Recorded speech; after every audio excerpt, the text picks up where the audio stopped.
গতকাল ওয়াকফ বিলের বিরুদ্ধে যে প্রতিবাদ রাজ্যের মন্ত্রী এবং একজন সাম্প্রদায়িক নেতা সিদ্দিকুল্লাহ চৌধুরীর নেতৃত্বে আয়োজন করা হয়েছিল কলকাতার বুকে, তাতে আমরা দেখেছি মৌলালিতে একটি বাস থেকে হিন্দুদের যে পতাকা, গেরুয়া পতাকা, সেই পতাকাকে খুলে ফেলা হয়েছে পুলিশের উপস্থিতিতে।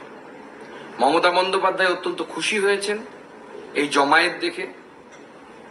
এই পতাকা খুলে ফেলা দেখেও হয়তো উনি খুব খুশি হয়ে থাকতে পারেন, কিন্তু এই পতাকা কোন রাজনৈতিক দলের পতাকা নয়। এই পতাকা সমগ্র হিন্দু সমাজ, সনাতনী সমাজের পতাকা, সমগ্র হিন্দু সমাজ এবং সনাতনী সমাজের সম্মান। তাকে সিদ্দিকুল্লাহ চৌধুরী এবং তার বাদরের দল তারা খুলে ফেলে ভুলুণ্ঠিত করার চেষ্টা করেছেন। সমগ্র সনাতনী সমাজের এই অপমানের বিরুদ্ধে, সনাতনী সমাজের সম্মানকে, সম্ভ্রমকে ভুলুণ্ঠিত করার বিরুদ্ধে আসুন আগামীকাল হনুমান জয়ন্তী উপলক্ষে আমরা সবাই প্রতিবাদ করি। সেই প্রতিবাদটা কিভাবে হবে?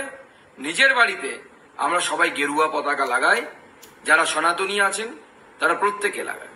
আমি আমার নিজের বাড়িতে লাগাবো এবং সকালবেলা লাগিয়ে, গেরুয়া পতাকা লাগিয়ে সেই ছবি আমি সোশ্যাল মিডিয়ায় দেব।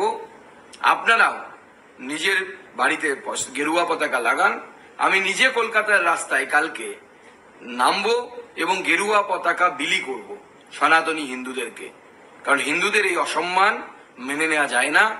সমগ্র বাংলা ফুটছে, সবাই প্রতিবাদ জানান, নিজের বাড়িতে গেরুয়া ঝান্ডা লাগান।